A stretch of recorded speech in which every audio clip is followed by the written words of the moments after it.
The aloof man was carefully rummaging through the gifts in the suitcase. He introduced them to me one by one. This one was brought back for me when you went traveling. This scarf was knitted by you for me last winter. These are the earrings you gave me. You said you wanted us to wear couples items, but I don't have pierced ears. And this one, okay, I believe you. I interrupted him, rubbing my forehead as I looked at the suitcase stuffed with gifts, feeling a bit dizzy. 2 weeks ago, I had a minor car accident unexpectedly. To make matters worse, I hit my head and, as if out of a soap opera, lost my memory, but fortunately, it's been gradually coming back these days. However, I never would have thought that I'm gay. Not only do I already have a boyfriend, but I was the one who pursued him first. I secretly sized up the man in front of me. He had a handsome face, with slightly upturned outer corners of his eyes, giving off a cold and detached vibe, and he was in great shape, but he's not my type.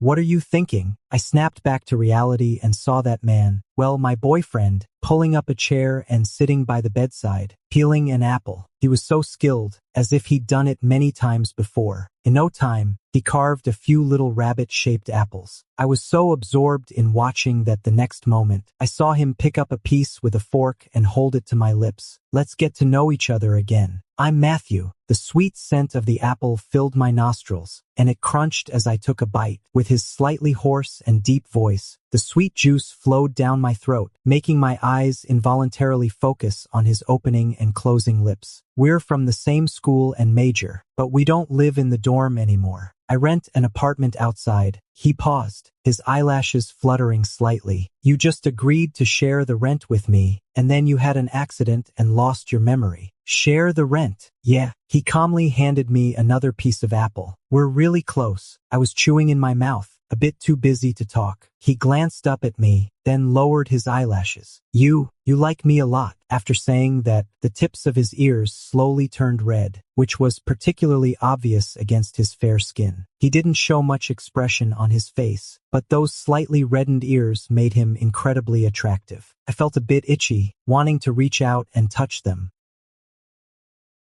After that, Matthew came every day. Acting as my boyfriend, he would bring bags of fruits and nutritional supplements each time. If he couldn't come, he'd send me a message in advance. Until the day I was discharged from the hospital, he came early in the morning, holding a bouquet of flowers. He stuffed the flowers into my hands and silently started packing my things. I was holding the flowers, sitting by the bed, watching him busily packing. Then I belatedly felt embarrassed. Is this flower for me? I regretted asking right after. Wasn't this just making small talk? Yeah, it's for you. I was stunned for a moment, then saw Matthew didn't stop what he was doing, just glanced up at me. He continued, don't you like it? I looked down at the flowers in my hands. The bouquet wasn't big, but they were exactly the flowers I liked. Even the wrapping paper was in my favorite color. The combination looked unexpectedly nice. How could I not like them? But, we've only known each other for how long? Saying I like them directly would be like confessing to him. I just can't say it. Couldn't help it. I suddenly raised my hand and used the flowers to cover my face. Matthew chuckled and said, as long as you like them. Oh no, I secretly touched my face. Why does it feel even redder? I have to say, Matthew is really a very dutiful boyfriend. He just finished packing the luggage and then rushed to help me go through the hospital discharge procedures. And all I need to do is sit here, eating the neatly arranged fruits in his lunchbox, without having to do anything. This boyfriend I got right after waking up from a nap. Seems pretty good too. He's good looking and serious about relationships. Except that his face isn't really my type. He's almost perfect. William? You're here. Suddenly, a shadow fell in front of me. I looked up and didn't see a head, only a big chest. Who? Asking who I am? The owner of the big chest leaned forward slightly, revealing a soft and cute face. Coupled with his curly brown hair, he looked like a puppy. Face I like. I subconsciously took out my phone to ask for his contact information, but then suddenly thought of Matthew, so I retracted my hand. Almost forgot. I have a boyfriend. Why aren't you talking? Who are you? Don't you remember me? The man stepped closer again. Failed to chase me, so you're using this trick? Playing hard to get. As he spoke, he sneered. Thought so. I haven't heard from you for days. I frowned. Who the hell are you? I took a closer look. His face was good-looking, but I really had no impression of him. But why is he talking nonsense? Is he delirious? Do you need me to call a doctor for you? I looked at him with pity. After I said that, I felt the air seem to go quiet for a moment. No. Need, he said through gritted teeth. I think you're the one who's sick. Yeah. I blinked my eyes and said, if I'm not sick, what am I doing here in the hospital? He cleared his throat and muttered, why can't you come if you're not sick? What? His voice was so low that I couldn't hear him clearly, so I turned my head and leaned in a bit closer. Before I could hear anything, suddenly someone grabbed my collar from behind and pulled me away.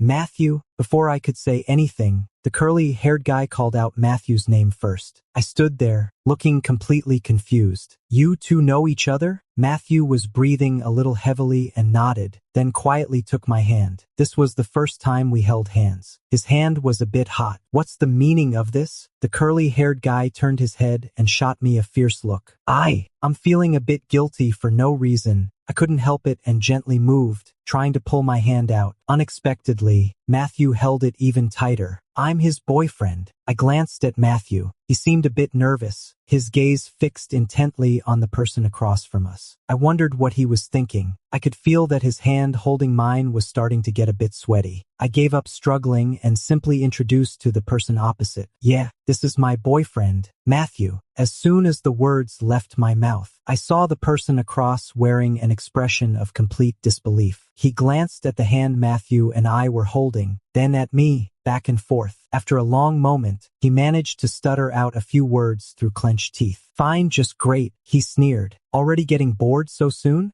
You just chased me for. Let's go. Let's head home. Matthew interrupted him and tugged me along. What did he say? I didn't catch it. He said. Matthew glanced back and then said seriously, he wished us a long and happy relationship. That can't be right.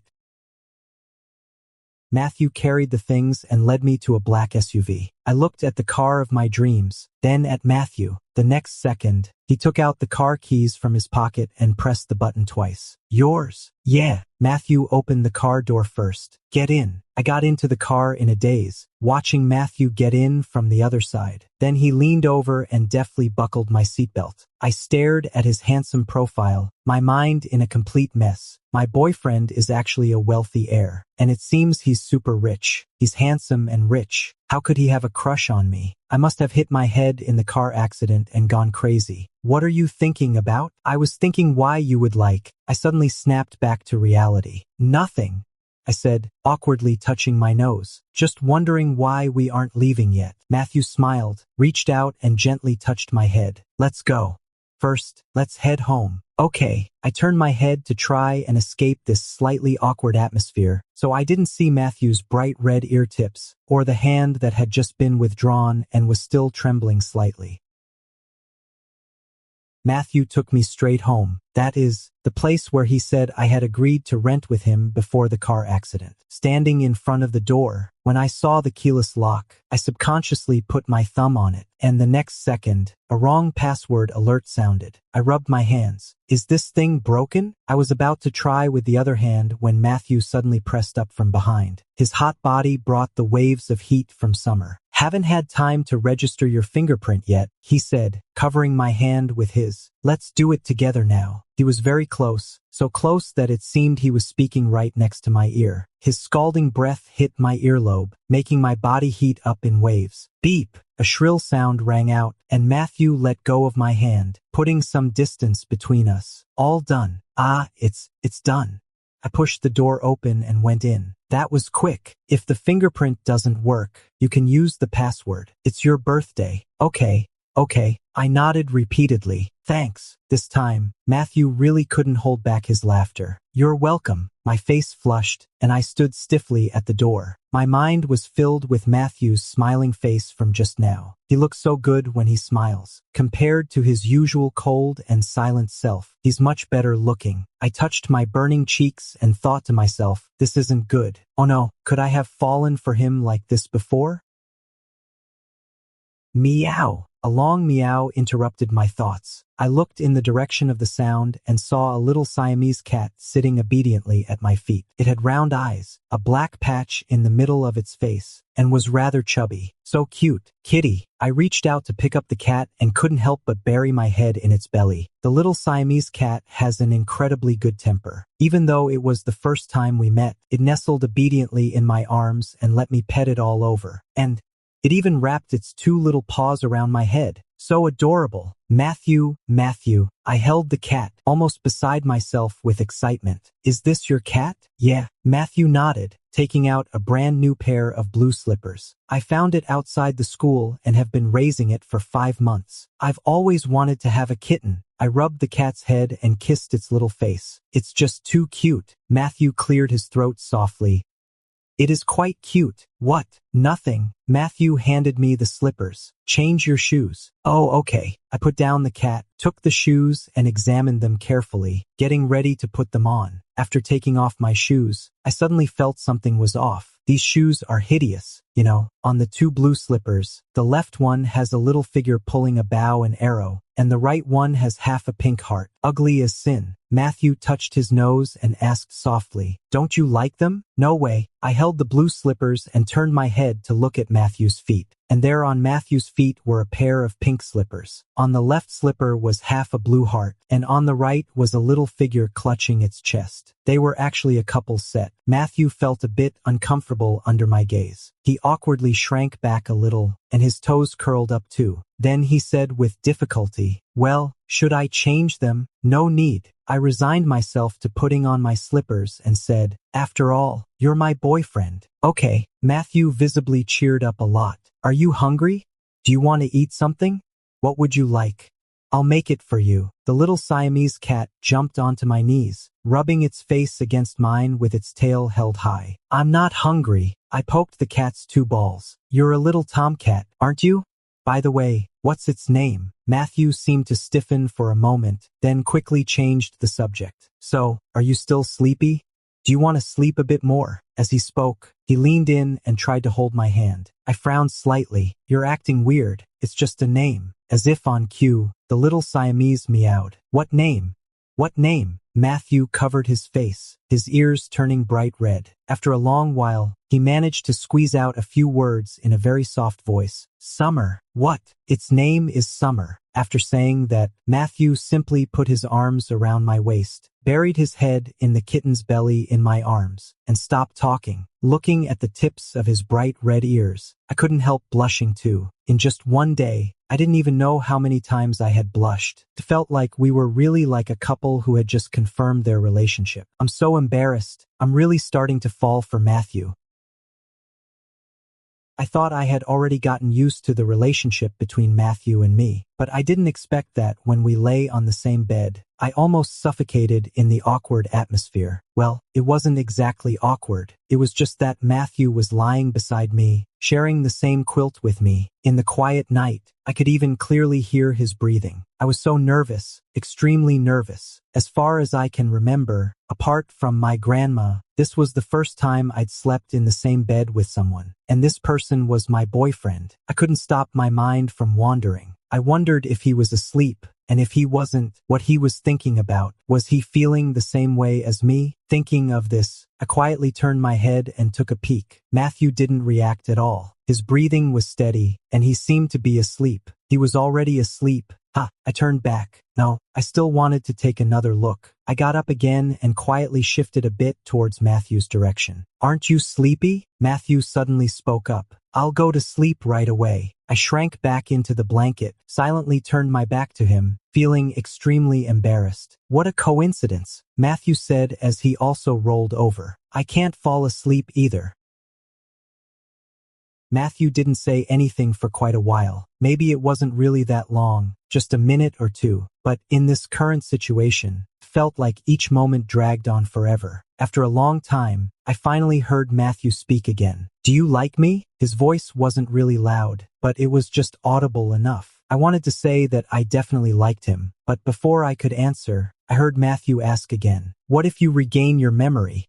Would you like me then? I didn't know what he was worried about, but I thought it was probably because of my amnesia. I wasn't being a good enough boyfriend. I was slacking, and that made him lose his sense of security. So I wriggled out from under the covers and shuffled closer to him. Soon, my hand touched the one he had lying by his side. This time, I took the initiative and held it. His hand was as hot as when he held mine in the hospital. Even though I don't have my memories now, you're my boyfriend. I must like you. Matthew gently squeezed my hand in return but didn't say anything. Then I added, leaving aside the past, I will like you now and in the future. Actually, I regretted it as soon as I said it. It was kind of cheesy, and it gave me goosebumps on my hand. But the moment I finished speaking, I could feel Matthew gripping my hand tighter.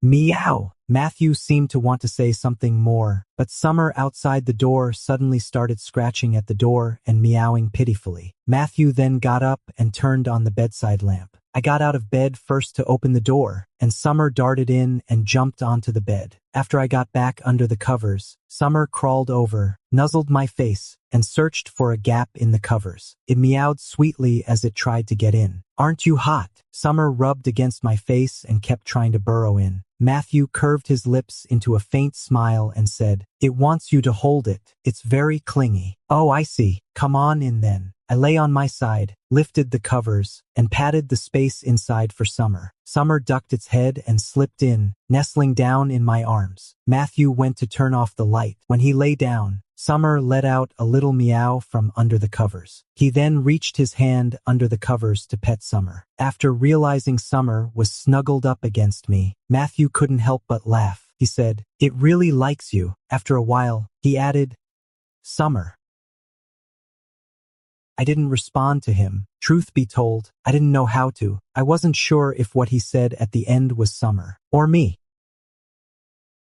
I seemed to have gotten involved with someone I shouldn't have, and it was that curly-haired guy I saw at the hospital. Even though Matthew and I are in the same major, there are always some elective courses that are different. I didn't manage to get into an easy course before, so I chose badminton, which I kind of like, but I never would have thought that the first class back at school would be an elective. And I ran into that curly-haired dude in the elective class. I learned his name was Daniel when the teacher was taking attendance. From the moment I saw Daniel, I felt like there were eyes staring at me from behind. Whether the teacher was explaining, we were warming up, or during free activities, his stare made my hair stand on end. After class, Matthew came to pick me up. I secretly complained to Matthew, looking in Daniel's direction. Do I have some feud with him? He keeps staring at me while we're playing ball. Matthew followed my gaze and saw Daniel give him the middle finger. Matthew didn't respond. He grabbed my hand and was about to leave. There's no need to argue with him. Let's go home. I made you something delicious. I thought I might as well just endure it. After all, he's such a burly guy. If we really fought, I'd probably get my ass kicked. He'd be fine, and I'd be beaten to a pulp. Just as I was about to leave, the next second, that Daniel actually blocked my way. Let's talk. I got really angry. What the hell do you mean? If we have a problem, we can settle it privately. What are you doing involving my boyfriend? Daniel's pupils shrank slightly, and a hint of sadness appeared on his face. I'm looking for you. His voice trembled slightly. Let's talk. Alone. I looked at Matthew, whose lips were tightly pressed, then at the curly-haired Daniel, who seemed on the verge of crying, and felt really frustrated. What on earth did I do to deserve this? I sighed. Fine, let's find a place to talk. There are too many people here. Daniel mumbled and obediently followed me. Let's talk right here. There's no one around. Do you really not like me anymore? Daniel hung his head and looked extremely dejected. I was shocked and said, Don't talk nonsense. Well, let's not talk about that for now. Daniel took a step closer to me, then retracted his half-extended hand. I heard you were in a car accident. How are you now? Are you okay? If that's all you want to say. I took a deep breath. I'm fine now. It's just that I still can't recall the lost memories. What?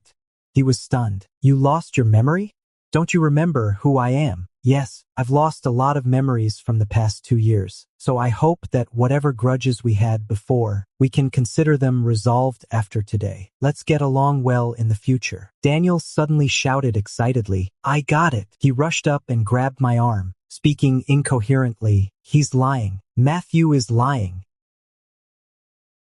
William, listen to me. Daniel took a deep breath. He tried to calm himself down and then started to explain slowly. We met in our freshman year, right in this elective course. You came up to me and asked for my contact information on your own initiative. You said that my face was the type you liked, and then you started chasing me. From freshman year until just before you had the car accident. It's been almost 2 years. You also gave me a lot of gifts.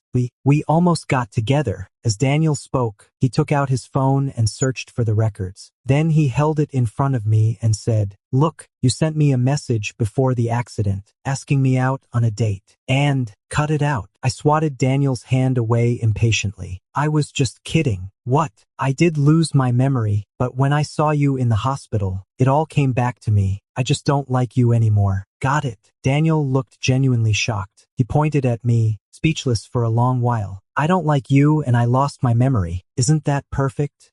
I turned to look at Matthew in the distance. Let's just act like we don't know each other from now on. Seeing that I was about to leave, Daniel rushed over and blocked my way. Who do you like? He followed my gaze to Matthew and seemed to lose it. You can't be falling for Matthew, can you? He's just a thief who stole someone else's identity. Stole someone else's identity? Excuse me, who was I to you before? I stared at him, demanding, what was the relationship between us? Daniel struggled for a long time but couldn't get a single word out. I pushed his hand away. Just assume I really lost my memory. Fine. Don't you regret it? With that, Daniel stormed off. I rolled my eyes and gave Daniel's retreating back the middle finger.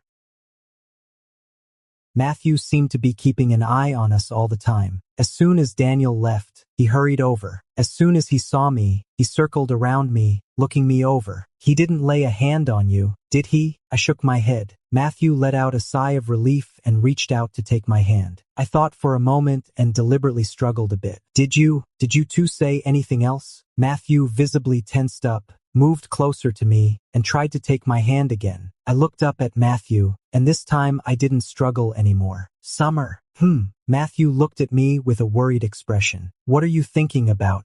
Or does your head hurt? He immediately put his hand on my forehead. I'm fine. I pretended to be preoccupied. Let's go. We still have classes later. Matthew hesitated for a moment but didn't press further. He just tightened his grip on my hand. He knew that there was a precarious sword hanging over their heads, and he didn't know when it would cut through this brief happiness.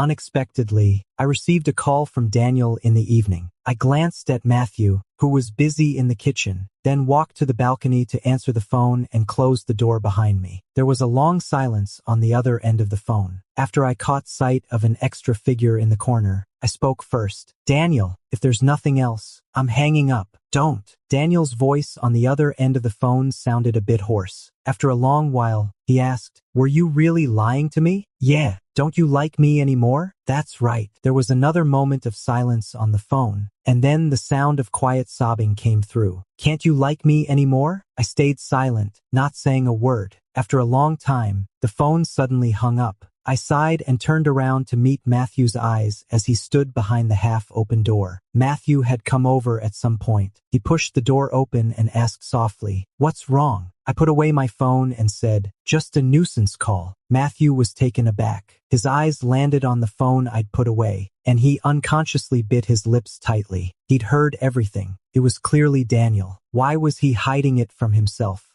Why was he hiding the phone? Had he regained his memory? Or had he fallen for Daniel again? Matthew had almost guessed every possibility. His lips were bleeding from being bitten, but he still forced a smile and said, oh well, the food's ready. Come and eat. I smiled, pretending not to know anything, and took his hand on my own initiative, saying, let's eat. I'm starving. What I didn't expect was that Daniel became really persistent after that. After briefly notifying me on the phone that he was going to pursue me, he started following Matthew and me around. He either sent food or gifts, just like I used to do. This time, I had no idea what he was bringing. He presented me with a pink box tied with a bow, like he was showing off a treasure. I rubbed my forehead and said, Daniel, I've made myself pretty clear. I don't like you. After I said that, Matthew quietly moved a little closer to me. Daniel's eyes dimmed a bit. I know, but don't you want to take a look? No need. It's not appropriate, I said, looking at Matthew. Besides, I already have a boyfriend. Matthew happily took my hand. Daniel pushed the gift forward a little more. Take this, and I won't pester you anymore. I sighed and took the gift. Okay, you can go now. Daniel pushed his luck. Open it and have a look. I rolled my eyes inwardly and quickly opened the gift. Inside was a black scarf. The stitches were rough, and the wool at the bottom was knotted, making it look kind of messy. Winter is coming, so I knitted this scarf for you, Daniel said, looking at me expectantly. I made it myself. He seemed to hope that I'd change my mind just because of a scarf. Matthew can't knit, can he? Daniel gently tugged at the corner of my clothes. Maybe he doesn't want to learn, but I've learned. I can knit one for you every winter. Matthew was practically grinding his teeth beside me. I tried hard not to laugh, stuffed the scarf back into the box, and gave it back to Daniel. Then I took Matthew's hand and placed it on my lap, saying seriously, Daniel, I really don't like you anymore. Stop chasing me. I won't accept any of your gifts. Why? You used to like me. I was in the hospital for almost a month, but you didn't send me a single message or come to visit even once. Daniel's face paled a bit. His lips moved, but in the end, he couldn't come up with any excuse to defend himself. I continued, maybe it's because you didn't cherish the things I gave you and gave them to someone else instead. Or maybe you were afraid to admit that you liked me before and told your friends that you were just bored and wanted to play with me. Or perhaps you wanted to test me, so you deliberately kept me hanging to see how long my loyalty would last. I interrupted him. Daniel, want to ask how I know all this? I actually know a lot more. You just haven't noticed. Looking at Daniel's head hanging lower and lower, I said slowly, unrequited love will be worn away one day. You're just not willing to accept that I don't like you anymore. Look forward, Daniel.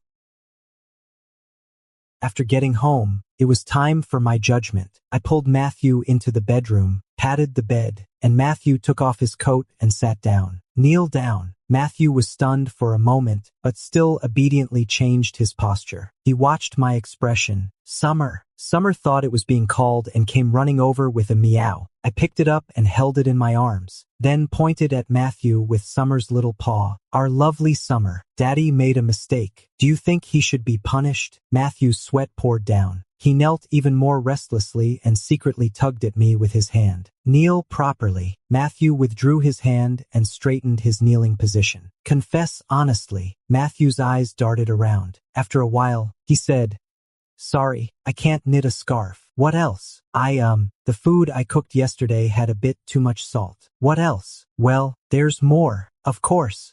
I held Summer, putting on a serious face. Confess everything. Be honest. I shouldn't have gone to see Daniel secretly. Matthew sniffled, pretending to wipe away non-existent tears. I shouldn't have started a fight after just a few words. That's not it. This time, I waited for a long time. Even Summer was urging him before he finally spoke slowly. Summer, Matthew asked in a low voice, do you remember everything? Yeah, sorry. Confess honestly. Leniency for confession. Severity for resistance. Summer cooperatively patted Matthew with its paw. I'm not your boyfriend. I pretended to be Daniel, accepted your feelings for him, and even brought you home. This time, he was really crying silently. Big teardrops plopped onto his hands that were propping up his knees, breaking into pieces. I lifted Summer and used its paw to wipe his tears. Matthew took a moment to collect himself, then continued sobbing. I also secretly unlocked your phone and changed the nickname you had for Daniel. The more he talked, the harder he cried, his tears falling more violently. He even cried so much that the fur on Summer's paws got wet, making Summer keep shaking its paws. I sighed, stepped forward and hugged him, pulling him into my arms. You're my boyfriend now. Be tough. If you changed it, so what?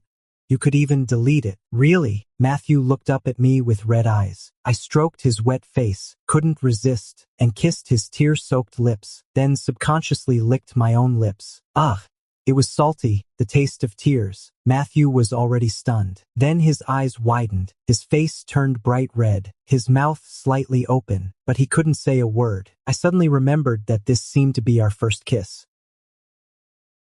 The kiss seemed to have turned on some magical switch in Matthew. His face had just managed to lose some of the redness, but then it turned red again when I kissed him, faded, and then turned red again when I kissed him once more. faded again, and turned red once I kissed him again. It was like a switch, really fun. Later, I went too far, and Matthew held me for a long, lingering kiss. After the kiss, both Matthew and I were a bit out of breath, and his face was still very red. I stroked his head with my left hand and Summer with my right hand. After thinking for a while, I said, "Matthew, come home with me this weekend to meet my grandma." Matthew nodded. "Okay, I don't have parents. My grandma raised me. She's my only family. So I didn't dare to tell her when I got into a car accident. I was afraid she'd worry. I think I like Matthew and want to be with him forever. Well, the sooner I take him home, the better. After all, we'll be family sooner or later." Extra.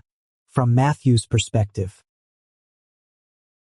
William got into a car accident. As soon as Matthew heard the news, he rushed to the hospital. He knew that besides his grandmother, William had no other relatives, so he took the initiative to pay all the expenses. First, when Matthew saw William lying on the hospital bed, his heart ached terribly, but there wasn't much he could do. He could only try his best to take good care of William. Later, when he learned that William had lost his memory, Matthew suddenly realized that perhaps his chance had come. The only chance. So when faced with William's questions, he told the first lie in his life.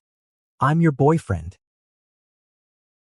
Matthew first learned about William when Daniel, his roommate, showed off a photo of William on his phone. He still remembers Daniel's smug expression to this day. At that time, Matthew only glanced at the photo briefly and finally got a shallow impression of Sunny. The second time he saw William was when he was waiting outside the classroom of Daniel's elective course because he had something to ask Daniel. He saw William running after Daniel. At that moment, William's eyes were glued to Daniel, and he didn't notice Matthew at all. But Matthew remembered it clearly. The boy was tall, wearing a simple white t-shirt on top and blue ripped jeans on the bottom. He looked fresh and clean, and when he smiled, it was impossible to look away. Matthew thought he was much better looking than in the photos. His eyes were bigger and his lips redder than in the pictures. His expressions were also more vivid than in the photos. Later, Matthew couldn't help but look for William's figure in his daily life, whether it was in the classroom, on the court, in the library, or in the cafeteria. After finding that William and Daniel always appeared in pairs, he started to deliberately befriend Daniel, until one day, Daniel gave him the gift that William had given to Daniel. Daniel said, "William always gives these useless things." Matthew, looking at Daniel's nonchalant attitude, felt it wasn't worth it for William, but he didn't have the right to say anything. He thought, "If it were me, I would definitely keep it carefully." He suddenly realized that at some point, he seemed to have fallen for William, but he quickly accepted this fact. Maybe it was from the first sight of the photo. Matthew thought that the photo had been deeply engraved in his mind and he couldn't forget it.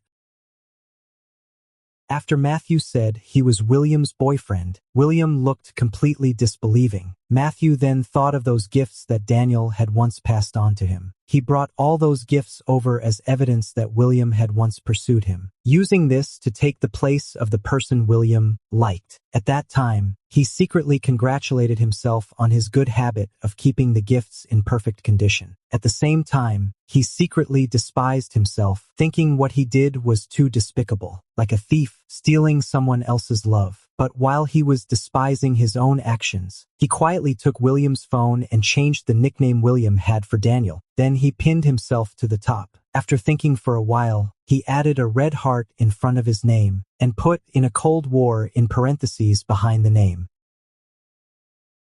Perfect, Matthew thought. It would be fine if it could last for a while. Being a 7-day boyfriend or something like that. That would be nice too. No, not good. Looking at Daniel, who was pestering William, Matthew thought, "I want to be the real one, to be the only one."